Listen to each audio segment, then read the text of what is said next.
Welcome to Shenanigans Ensue with Mary SanGiovanni!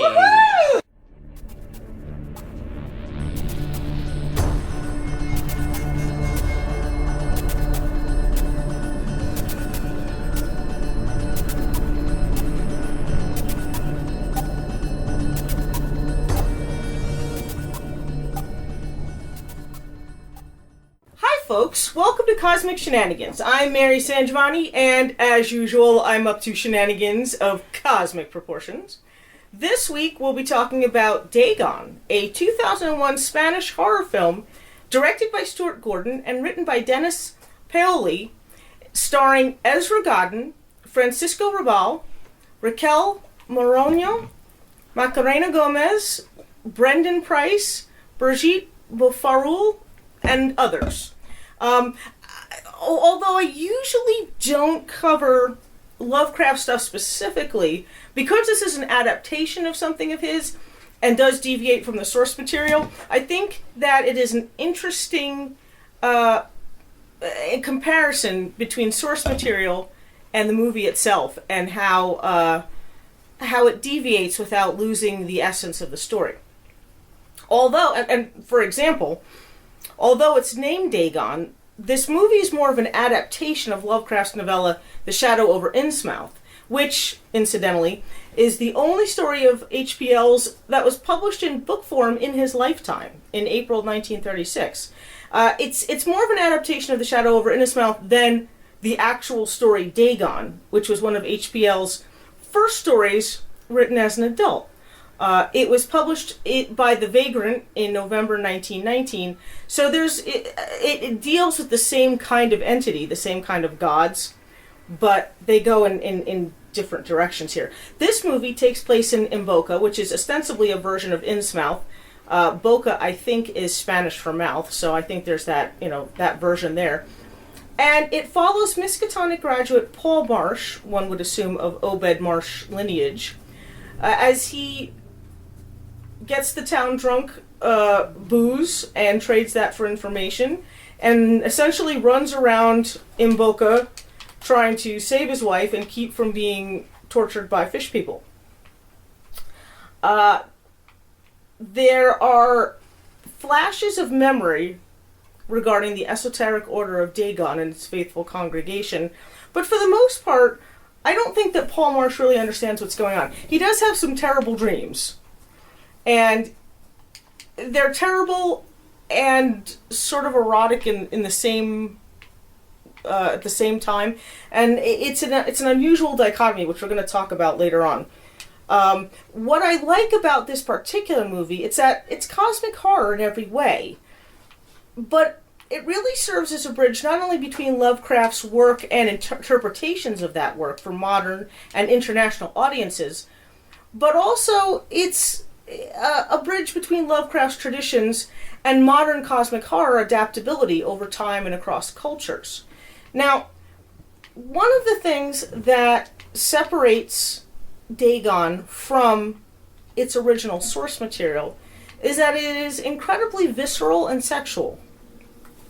Most Lovecraftian work hints at atrocities of extreme visceral carnage, but does not show it.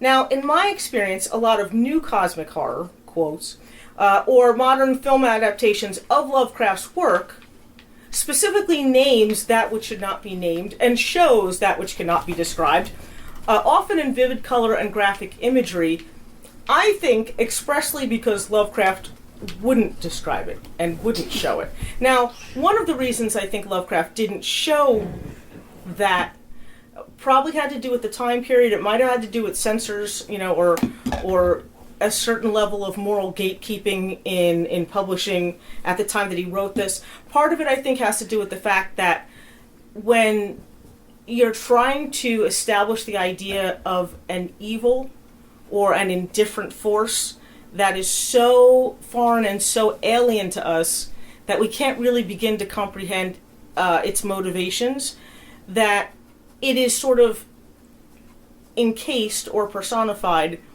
or anthropomorphized in some way by a form which should be almost difficult for us to comprehend as well.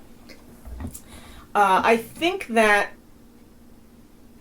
a lot of times the graphicness of adaptations of Lovecraft's work, or new cosmic horror in general, supports the occasionally debatable notion that Lovecraft's work itself was devoid of sexuality or brutality. And I don't think that's the case.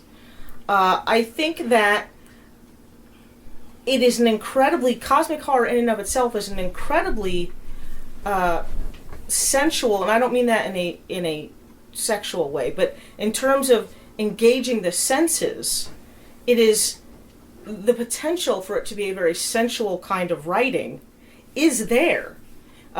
In discussions with other practitioners of cosmic horror, there is almost an underlying idea of body horror as, one stage or one level of transformation or change that cosmic horror seems to continually go back to. The psychological alterations is another level, but that there is a physicality to the genre, which ironically deals with a lot of entities that have no physical form. Now, I think movies like Dagon underscore that Lovecraft's work purports that the horror is in these acts of sexuality or brutality that are taking place, rather than how these acts impact people. Because in cosmic horror, and especially in Lovecraft's work, a lot of times people are at best little more than mindless breeding machines anyway. And their philosophical, spiritual, scientific, altruistic, and artistic endeavors amount to little in the eyes of those entities which see humans as rutting cattle, really. That Lovecraft himself may have tended toward asexuality and discomfort with the physicality of something like sex and all of its possible permutations comes through in his avoidance of including details of such in his characterization of interactions between people. His characterization of women as sort of blithely or helplessly tolerating indignity and perversion, that their bodies are essentially vessels for creation and little more, that there is often brutality, bestial assault, and impregnation. Nonetheless, where he glosses over the dirtiness of sex, he almost gleefully indulges a preoccupation with fluids, slime, ichor, blood, and other viscous things. That's one of the sort of staples of Lovecraftian horror, is the icky gooiness of it all. In Dagon, the Puritan discomfort with sex that Lovecraft seemed to possess is necessarily lost. So that aspect of the horror, quote, of Lovecraft's work is necessarily lost, because I think that, even in 2001, there's a more sophisticated or perhaps jaded audience attitude toward sex and the public examination thereof in entertainment, that it's changed over time. It's changed in leaps and bounds from even the free thinking of the 60s and the 70s, and certainly has changed since the 50s, but and since Lovecraft's own time. In Europe, where the movie was made, where there is far less taboo associated with sex, because all the Puritans basically took their hang-ups with them to America, the nudity and sexuality in Dagon is not part of the development of horror so much as a symbol of humanity and human form. Human skins are collected for the purpose of disguise or the purpose of ritual. They're not very clear about that, although there is a component of the usage, again, of a physical symbol of humanity. And in a sense, kind of bridges the gap between the fish people and the humans, and we're going to come back to that too. Without doubt, most of the townspeople of Imboca are savage, keening, limping purveyors of depravity. And that's pretty much true in a lot of Lovecraft's work. In Innsmouth, they were more cold and secretive and furtive. In Mboka, they're wilder. They're more overt about what they are, and I think that's an important aspect that's suggestive of one of the themes. Now, I think the movie source material, Shadow over Innismouth, is about examination of and struggle with change. And a lot of people who have examined Lovecraft's later work say that theme comes up. It comes up in The Outsider, it comes up in Shadow over Innismouth. This idea that Lovecraft was struggling with change, which possibly had to do with his attitudes toward other races, his attitude toward, his relationships. It may even very well have been his attitude toward his impending sickness, which ultimately killed him. A lot of his stuff deals with having a foot in the past in the old world, and a foot in the future, where one can only helplessly watch the invasion of, quote, the other, and all its subsequent changes, to religion and its moral compass, to security and safety, to the sanctity of time-honored traditions, and all perpetrated by those who have seen the world and bring some of their experience and education back with them. It's almost an ignorance is bliss kind of thing. The monsters in Lovecraftian work are as much those people, like particularly in Shadow over Innismouth, those tribal people who willingly bred with beasts for security and material good fortune, as it is with the fish monsters themselves. The fish monsters themselves are almost an aside compared to the willingness of the people to essentially give up that part of them that Lovecraft repeatedly said in his own nonfiction, those marks of civilization that make people human. Now, perhaps Lovecraft meant to suggest that acceptance of degraded lineage and the de-evolution of humanity was a horror in and of itself. However, if we look at this in a modern society, and particularly in a modern adaptation of the story, embracing one's identity and finding strength in it is a prevalent concept. So, in a lot of cases, this story comes across as a happy ending. Now, I'm not sure Lovecraft meant to say that the narrator in The Shadow over Innismouth found happiness, but he certainly found peace.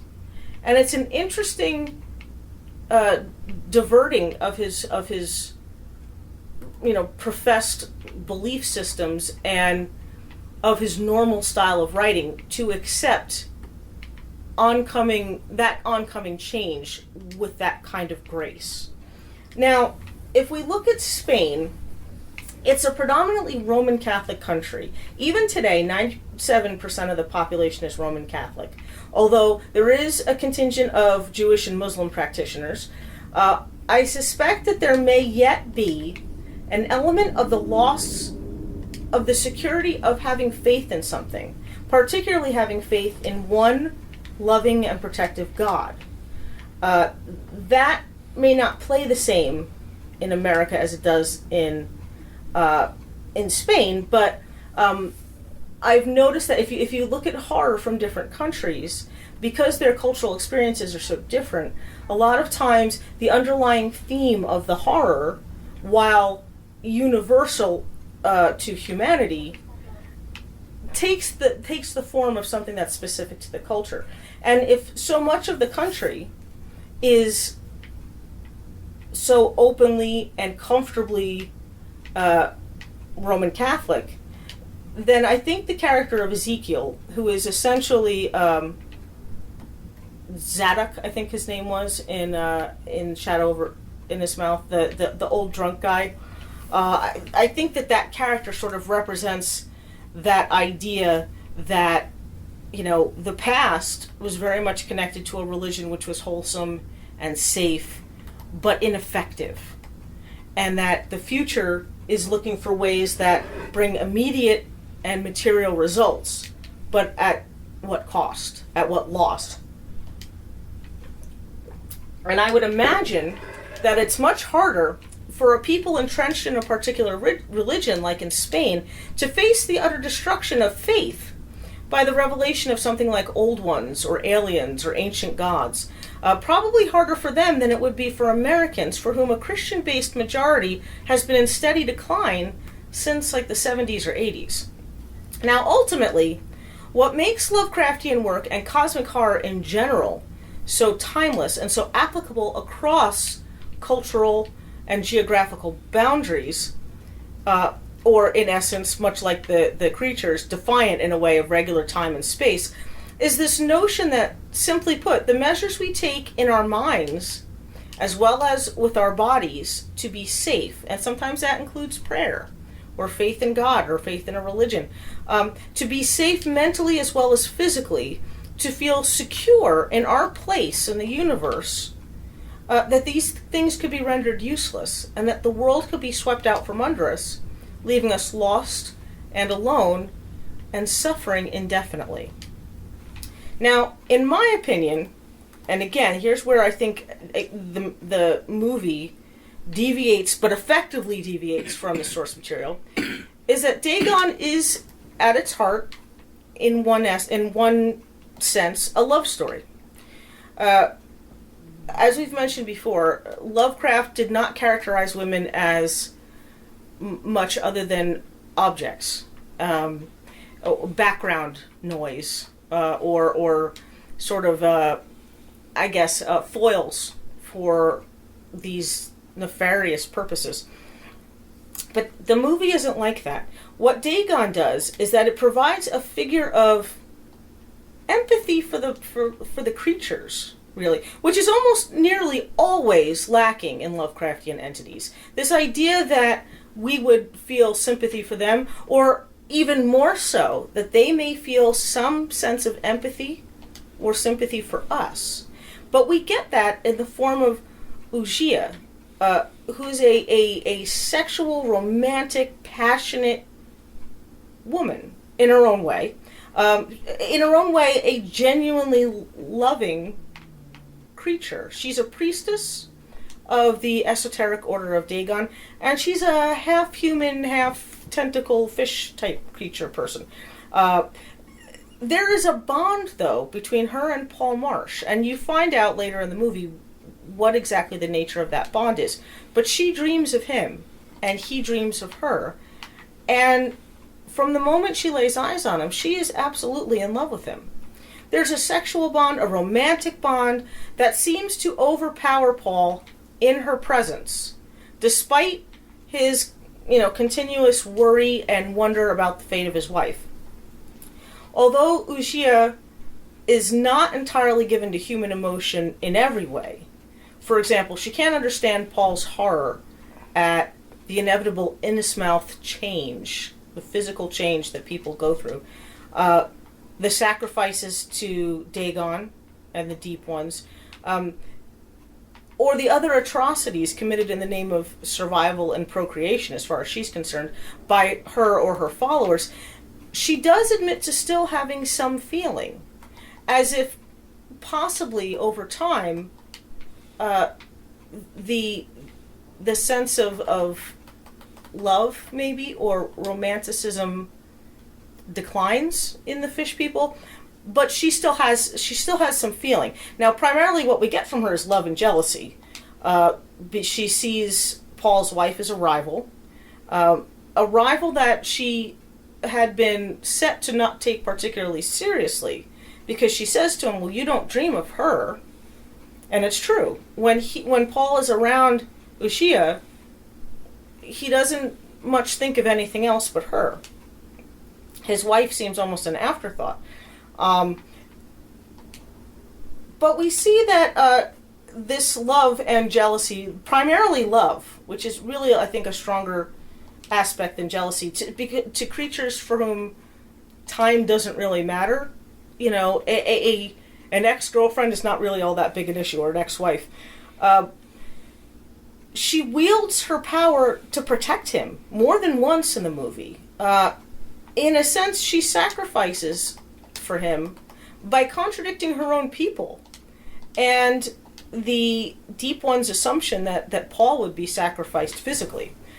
She continually protects him from her own people. And I think it's because she sees in him a kindred spirit, something more than this human flesh pool of a society to which he is currently a part. Unlike women in Lovecraftian works, Ushia is fiercely powerful. She's commanding, and she's hypnotic in a way, and it makes perfect sense to her to use that ferocity and that power to help Paul reach a state of inner peace and understanding of himself, and to unlock a new level of his potential when and where she can. That he seems continually against this idea does little to deter her. I don't know if she understands why he's so reluctant, but she accepts it. She accepts it, it's painful, but she accepts it anyway. Now, despite Paul's initial abhorrence for the fish people of Imboca, there is an encounter which I think is interesting that it was included in this movie, because it would not have been something included in the source material that looks to categorize the people of Innismouth as monsters. Okay? We see an encounter with a human-looking son, a child, and his near fish-like tentacled father. Paul witnesses this paternal need for this monster to protect his child, who he thinks is being threatened by Paul. And the child's grief at losing this father when Paul fights him off. And it seems to suggest to Paul, just briefly, that there may be something he can relate to in these people. That idea of a bond. That even these creatures can create bonds of loyalty, bonds of significance. And that, again, that in and of itself is something that a lot of Lovecraftian work doesn't take much into account, because bonds, a sign of significance between insignificant creatures, wouldn't really matter all that much. But it does in this movie, and I think that it's partially laying the groundwork for audiences to accept why Paul makes the decision that he does at the end. I think it makes more sense to see this groundwork laid for sympathy toward these creatures than the sudden 180 of the narrator in The Shadow over Innismouth, where he's just like, oh, this is horrible, this is awful, I don't know if I can live with this. Oh, alright, yeah, I guess I can. That's kind of how Shadow over Innismouth, the narrator just sort of accepts this inevitable fate. Now, along those lines, I see Dagon also as a coming-of-age story, which, again, a lot of Lovecraftian characters never survive long enough to find their true place in the order of things, if there even is a true place to find. Essentially, the most they can hope for is to be an effective cog in the wheel of the plans of godlike entities. But this story is indeed a story of finding one's place in the world, which, even in The Shadow over Innismouth, was a deviation from the usual idea of humans as playthings. Early cosmic horror even do that. No matter what we do, no matter what we accomplish or who we are, in the end it doesn't matter, because it's so insignificant in the broader, grander scheme of things. That's not the case in the movie. In the movie, and again, because I think that modern cosmic horror looks at the issue of identity. I think it couldn't not do that, especially, in today's culture. But also because I think that depending on the economic or the political climate, I think one of the reasons that we gravitate toward either spiritualism or science, back and forth, and then there is a cycle there, is because we need to constantly define and redefine human importance, human significance in a universe so incredibly broad. And I've noticed that except for in the almost gothic horror stylings of older cosmic horror, that's what we get. What we get is an examination of a person's role in the world. And what something like DAGON does is that it takes it a step further. Not only do humans find something to believe in, something to make life have a point, but in a story like this, or in a story like The Outsider, we see this idea that people can be special, even. They can be chosen. And like Shadow over Innistrad, like the story itself, it's the story of an insider, a human being, becoming an outsider, a sort of fish monster. And instead of the horror ending there, it continues with the outsider becoming a new kind of insider. Again, somebody chosen, somebody special. And I think that's an interesting aspect of both this particular story of Lovecraft's, and also of this perhaps this catalyst for cosmic horror to really examine identity and examine a person's sense of self, and development of characterization in cosmic horror. Anyway, that's it for this week. If you enjoy Cosmic Shenanigans, you can catch all of the back episodes for free on iTunes, Spotify, Stitcher, iHeartRadio, and all other platforms, again, for free, via Project Entertainment Network. If you enjoy this, you may also enjoy another show I co-host, which is constantly full of shenanigans, The Horror Show with Brian Keene, where Brian Keene and Dave Thomas and I, and a rotating cast of co-hosts, discuss all things horror. You can also check out Dave Thomas. Most nights he is broadcasting at twitch.tv/Meteor Notes, playing video games, yelling at the cats, having a general good old time. You can support Dave by subscribing to Twitch through your Amazon Prime account. I understand it's a fairly easy and I think two-step process. So please do that. Please support the Project Entertainment Network either through Patreon or from watching and listening to the other things that the Project Entertainment Network offers, the other podcasts, many of whom are really, really good. And again, thank you for listening to me. I hope you enjoyed the episode. For those who celebrate Thanksgiving, I hope you had a great one. And I will see you next week. Bye. Armcast, Dead Sexy Podcasts. I'm your host, Armand Rosamilia. Fridays exclusively on Project Entertainment Network, where I interview authors, publishers, editors, artists, filmmakers, narrators, the lady from Walmart, whoever I feel like talking to. That's every Friday, Armcast, right here on Project Entertainment Network.